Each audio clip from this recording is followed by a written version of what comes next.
በስመ አብ ወወልድ ወመንፈስ ቅዱስ አሐዱ አምላክ አሜን። በስመ አብ ወወልድ ወመንፈስ ቅዱስ አሐዱ አምላክ አሜን።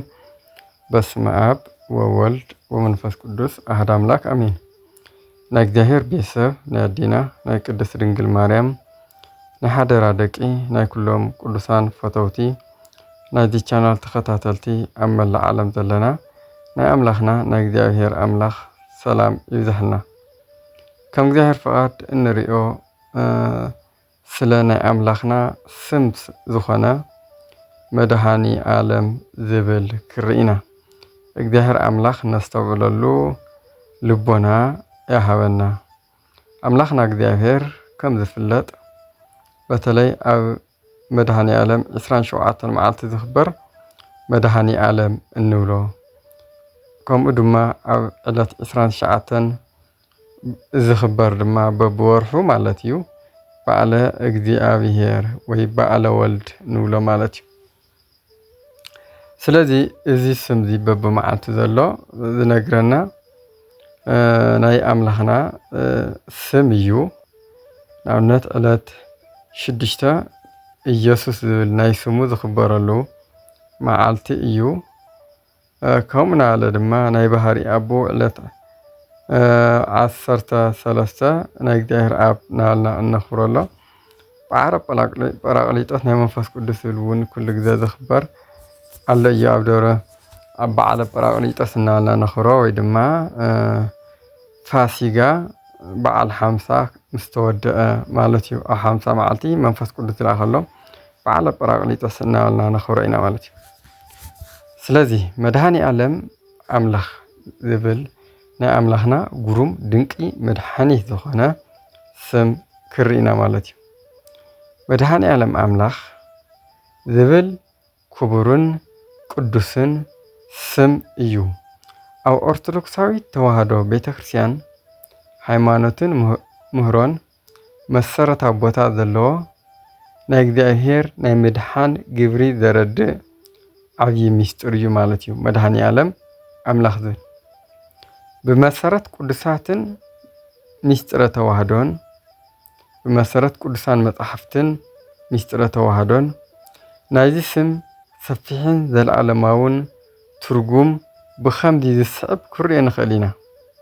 እቲ ቀዳማይ ናይቲ ስም ትርጉምን መሰረቱን መድሃኒ ዓለም ማለት ብግእዝ ኮይኑ ናይ ዓለም መድሓኒት ማለት እዩ። አምላኽ ምስ ዝብል ቃል ክተሓሓዝ ከሎ ድማ ዓለም ዘድሓነ ዘድሕን አምላኽ ማለት እዩ። ዓለም ዝብል ስም ክርኢ ከለና ድማ ምክንያቱ መድሃኒ ዓለም ዝብል ክልተ ጥምር ቃላት እኒኦ መድሓኒት ክድመር ዓለም። ዓለም ማለት ፍጡራት ዝበሉ ኩሎም ብፍላይ ድማ ብሓጢአትን ሞትን ንዝወደቐ ሰብ ዘመልክት እዩ። ኣብ ዮሃንስ ወንጌል ምዕራፍ 1 ተሪእናዮ ባዕሉ ብርሃን ናብ ዓለም ይመጽእ ነይሩ እዩ ዝብል። ዓለም ዝተባሃለ ወዲ ሰብ እዩ ማለት እዩ። ምክንያቱ ሓዳሪ ብምሕደሪኡ መሕደሪ ድማ ብሓዳሪ ምጽዋዕ እዚ ድማ ልሙድ ስለ ዝኾነ እዩ። እቲ ካልኣይ ቃል ክርኢ ከለና ድማ መድሓኒት ዝብል እዩ። መድሓኒት ካብ ናይ ዘለዓለም ሞት ካብ ዲያብሎስ ባርነትን ካብ መግዛእቲ ሓጢአትን ሓበራ ዘውፅእ ድሕነት ዝህብ እዩ። ስለዚ ዞም ክልተ ቃላት ክድመሩ ከለው መድሃኒ ዓለም ንብሎ ማለት ነው። ዓለም መድሓኒት ካልኣይ ብቅዱስ መጽሓፍ መሰረት መድሃኒ ዓለም መን እዩ እንተይልና ብኦርቶዶክሳዊት ተዋህዶ ኣረዳድኣ መድሃኒ ዓለም አምላኽ ዝብል ስም ብቐጥታ ንእግዚአብሔር ወልድ እግዚእነ ኢየሱስ ክርስቶስ ዝወሃብ ናይ ግብሪ ስም እዩ። እዚ ድማ ኣብ ሓዲስ ኪዳን ካብ 3 ኣካላት ሓደ ኣካል አምላኽና ኢየሱስ ክርስቶስ ብዝተፈለየ ኣካሉ ካብ እመቤታችን ካብ ቅድስት ድንግል ማርያም ስጋን ነፍስን ወሲዱ ብተዋህዶ ሓደ ኣካል ሓደ ባህሪ ኮይኑ ፍጹም ሰብ ዝኾነ ናይ ስጋዊ ስሙ ይኾንሎ መድሃኒ ዓለም ማለት እዩ። ንሱ ብኣምላኽነቱ ዘለዓለማዊ መድሓኒት ክኾን እንከሎ بسونة دما أو قرانيو بزخفلو مسواتي نعلم زدحان أيو إشي أبولي كيدانن حديث كيدانن سلاز مدحاني دل دما أطواو آخرين مالتي أبولي كيدان እግዚአብሔር ንህዝቡ ካብ ዝበዝሕ መከራን ባርነትን ከም ዘድሓኖ ምን ኣብ መወዳእታ ዘመን ድማ ዘለኣለማዊ መድሓኒት ከም ዝልኽ ተነቢዩ ነይሩ እዩ። ኣብ ኢሳያስ ምዕራፍ 43 ቁጥሪ 11 እንተርኢናዮ ኣነ ኣነ እግዚአብሔር እየ ብዘይካይ እውን ካልእ መድሓኒት የለን ይብል። ኣብ ኢሳያስ ምዕራፍ 45 ቁጥሪ 22 እንተርኢና እውን ኣነ ኣምላኽየ ካልእ የለን እሞ ኣቱም ኣብ ወሰናት ምድሪ ዘለኹም ኩልኹም ናባይ ተመለሱ እሞ ክትድሕኑ ኢኹም ይብለና። እዚ ዘረድአና ብዘይካ ኣነ ካልእ መድሓኒት የለን ይብል እግዚአብሔር ኣምላኽና። እዚ ዘረድአና እንታይ እንተይልና መድሓኒትነት ናይ እግዚአብሔር ናይ ባህሪ ገንዘብ እዩ። እንታይ ማለት እዚ እግዚአብሔር ብባህሪኡ መድሓኒት እዩ። ببحري إيزي ناو قدسان ناو إميتاتين كن مدخلنا دما إميتاتين نعمنا تذكرنا أو وداسي مريم زسلوس مدحانيتا لهيوان يبلا أو كيدان كل ذا زناجه نجوه بكي دهنا عالم وولدتشي كون سلام بأخي عالم دحنا بودخي سلام كون يبل سلازي إميتاتين مدحانيت إلى تسوع خلا እግዚአብሔር بذهبا قال كيدان እግዚአብሔር بذهبا ጸጋየ ስለዚህ እመይታችን በጸጋ መድኃኒት ክትባል ከላ እግዚአብሔር ግን መድኃኒትነቱ ባዕሉ ናይ ባህሪኡ እዩ ቅዱሳን እውን ከምኡ ማለት እዩ በጸጋ መድኃኒት ንብሎ ንኣብነት ኣብ ዘፍጥረት ምዕራፍ 48 ቁጥሪ 16 እንተርኢናዮ እቲ ካብ ክፉእ ዘድሓነኒ መልአኽ ነዞም ህፃናት ይባረክ ይብል። እቲ ካብ ክፉእ ዘድሓነኒ መልአኽ እዩ ዘሎ። እዚ መልአኽ ዘድሓነኒ ክብሎ ከሎ ንመልአኽ ኣምላኽና እግዚአብሔር እቲ ናይ ባህሪ መድሓኒት ንመንቲ መልአኽ ብዝሃቦ ቃል ኪዳንን ጸጋን መልአኽ ዘድሓነኒ ኢልና ንፅውዕ ኣለና ማለት እዩ። እዚ መሰረታዊ መጽሓፍ ቅዱሳዊ ስለ ዝኾነ ማለት እዩ። ከምኡ እውን ኣብ መዝሙረ ዳዊት ምዕራፍ 34 ቁጥሪ 7 ናይ እግዚአብሔር መልአክ ኣብ ዙርያ እቶም ንእግዚአብሔር ዝፈርሑ ይሰፍር የድሕኖም እውን ይብል። ካብ እንታይ የድሕኖም? ካብ ክፉእ ነገር። ስለዚ ድማ ንኣና ብቃል ኪዳኖም ብጸሎቶም ከም ዘድሕኑና ዘረድእ ኣምላኻዊ ቃል እዩ ማለት እዩ። ናብ ሓዲስ ኪዳን ክንመጽእ ከለና ኣብ ሓዲስ ኪዳን እዚ ምስጢር እዚ ብኣካል ተገሊጹ ጎይታናን መድሓኒትና ኢየሱስ ክርስቶስ ናይ ዓለም መድሓኒት ምዃኑ بقلصي بعلو أملاخنا እግዚአብሔር ተዛሪብና እዩ። ኣብነት ማቴዎስ ምዕራፍ 1 ቁጥሪ 21 ንሱ ንህዝቡ ካብ ሓጢኣቶም ከድሕኖም እዩ ስሙ ድማ ኢየሱስ ክሰምዮ ኢኻ ይብል። እዚ ህዝቢ ካብ ሓጢኣቶም ከድሕኖም እዩ ዝተባሃለ ናይ ባህር መድሓኒት መን እዩ? እግዚአብሔር ኣምላኽና መድሃኒ ኣለ ማለት እዩ።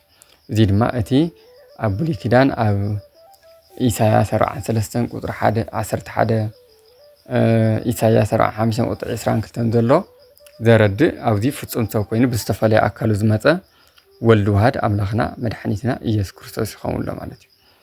ከምቲ ዝበልኩኹም ድማ እመቤታችንና ቅዱሳን ብጸጋ መድሓኒት ንብሎም ኣለና ማለት እዩ። እግዚአብሔር እቲ ናይ ባህር መድሓኒት ዝብሎ ዘለና ኣምላኽና ብዝባም ቃል ኪዳን ጸጋ ንዓና ብቃል ኪዳን ብጸሎቶም ከድሕንና ከሎ ማለት እዩ። ኣብ ኪዳን ከምቲ ነገርኩም ብይኪ ድህና ዓለም ወብወልድኪ ሰላም ኩነ بأخ عالم دحانة بودخ سلام كنا زلوا قدوس يارد أو مصحفه ذي نميتاتين بستوى قال كيدان مغنيات دحنتنا تخلنا مالتي كالي أو يوحنس إنجيل معرف 4 قطر 4 كلتن إذي بحقي نا عالم مدحاني عالم كريستوس مهانو بعلنا سمعنا يو نفلت علونا قدما يوحنس معرف 4 قطر 14 ون أبون ودي مدهاني عالم كخون كم دلأخو دمار إنا علونا نمسكرون علونا يبن أو جبرارات معرف 4 قطر 10 إتي بوك كندحن ذقب أنا ካልእ ስም ኣብ ትሕቲ ሰማይ ንሰብ ኣይተዋህቦን እሞ ድሕነት ብዘይክኡ ካልእ የለን ይብለና ኣሎ። ናይ ባህሪ መድሓኒት ንሱ ከም ዝኾነ ማለት እዩ። ሳልሳይ ንርኢ ከለና መድሃኒ ዓለም ኣብ ኦርቶዶክሳዊ ተዋህዶ ሚስጥረ ተዋህዶ ንርኢ ከለና ማለት እዩ። ኦርቶዶክሳዊ ተዋህዶ ቤተክርስትያን ንምስጥረ ስጋዌ ናይ ኣምላኽ ሰብ ምዃን ክተምህር ከላ ምድሓን ዓለም ብመድሃኒ ዓለም ክርስቶስ ከመይ ከም ዝተፈፀመ ብግልፂ ተረድእ እያ። እዚ ማለት ድማ ካብ እመቤታችን ቅድስት ድንግል ማርያም ማህፀን ጀሚሩ ክስካብ መልዕልተ መስቀል ዘሎ ከይዲ ነገረ ድሕነት እናፈፀመ ኮይዱ ኣብ መስቀል ድማ ተፈፀመ ኢልዎ ማለት እዩ። ካልእ ንርኢ ከለና ኣብዚ ድማ ብፍፁም ተዋህዶ እግዚኣብሔር ወልድ ብዘይ ምፍልላይ እዚታ ማለት እዩ ብዘይ ፍልሊ ብዘይ ውላጤ ወይ ከዓ ብዘይ ምልዋጥ ብዘይ ምትሕውዋስ ካብ ቅድስት ድንግል ማርያም ስጋን ነፍስን ወሲዱ ሰብ ኮነ። ብዘይ ሓጢኣት ፍፁም ሰብ ፍፁም ኣምላክ ኮይኑ ድማ ንዓለም ኣድሓነ ማለት እዩ። ዓለም ዝተባሃለ ድማ ንሕና ደቂ ሰባት ኢና። ካልእ ድማ ሚስጥረ ተዋህዶ ከረድአና ዝኽእል ብደሙ ዝተወሃበ ድሕነት ብካልእ ባህላ ብደሙ ዝዓደገና ማለት እዩ። ንሕና መድሃኒ ዓለም ኣምላኽ ኣብ መልዕልተ መስቀል ተሰቂሉ ደሙ ብምፍሳስ ናይ ኣዳም ናይ ዒዳ ፅሕፈት ደምሲሱ ንሞት ብሞቱ ስዒሩ ዘለኣለማዊ ህይወት ድማ ሃበና። ስለዚ ኣምላኽና እግዚኣብሔር ኣብ መስቀል ተሰቂሉ መለኮታዊ ደሙ ኣፍሲሱ መለኮታዊ ስጉኡ ቆሪሱ ሂቡና። እዚ ድማ ኩሉ ግዜ ኣብ ቅድስት ቤተክርስትያን ኦርቶዶክስ ተዋህዶ ኣብ ቅዳሴ ግዜ ዝፍተት እንበልዖ እንሰትዮ ናይ ዘለኣለም ህይወት ዝኾነ መለኮታዊ ደሙ መለኮታዊ ስጉኡ እዩ። እዚ ድማ ኣማናዊ ህይወት እዩ ማለት እዩ። ብባህሪ ህይወት ዝኾነ እግዚኣብሔር ህይወት ንክኾነና ንኸድሕነና ቅዱስ ስጉኡን ክቡር ደሙን ይሁብና ማለት እዩ። ነዚ እውን ኣብ ወንጌል ክነግረና ከሎ ዮሃንስ ወንጌል ምዕራፍ 10 ህይወት ንክኾነኩም ንክበዝሐልኩም እውን መፅየ ይብለና። ኣብ ዮሃንስ ወንጌል ምዕራፍ 6 ተርእናዮ ካብ 46 ድማ ስጋይ ዝበልዐ ደመይ ዝሰትየ ናይ ዘለኣለም ህይወት ኣሎ።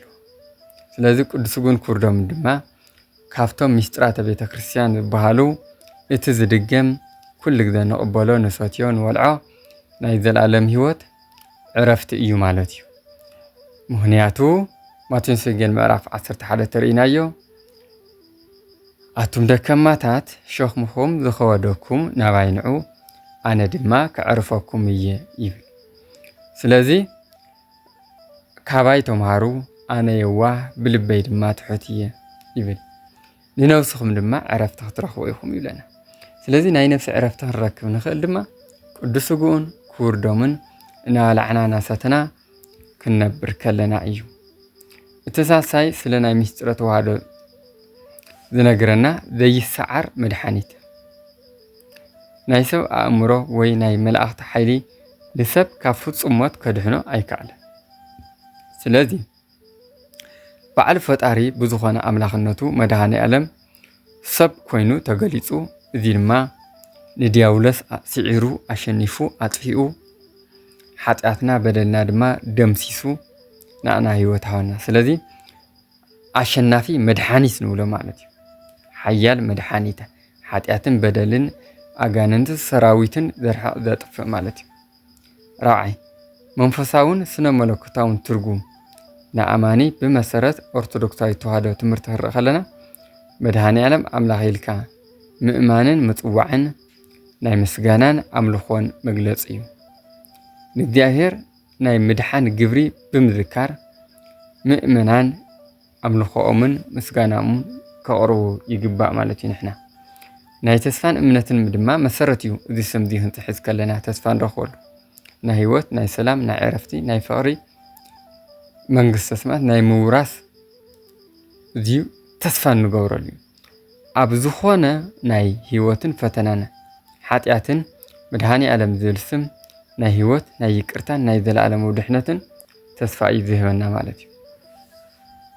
ስለዚ በዓል ናይ መድኃኒዓለም በዓልና እናበልና ንፅውዖ ኩሉ ግዜ በብወርሑ ዕለት 27 ኣሎ 28 ድማ ኣማኒኤል እናበልና ንፅውዖ እግዚኣብሔር ምሳና ክኾነ ዝብል ናይ ስጋዊ ስሙ ይኸውን ኣሎ 29 ድማ በዓለ ወልድ እናበልና ናይ ዝተወለደሉ በዓል እናኸበርና ንነብር ማለት እዩ። እዚ በዓላት እዚ ክነኽብር ከለና ድማ ፍቕሪ፣ ሰላም፣ ጥዕና፣ ተስፋ፣ ሓልዮት፣ ምርድዳእ ናይ ዘለዓለም ህይወት እንረኽበሉ እናሓፍሰሉ እዩ ስሙ ብምፅዋዕ ኩሉ ግዜ ኣብ ኪዳን ኣብ ቅዳሴ እናተሳተፍና ማለት እዩ።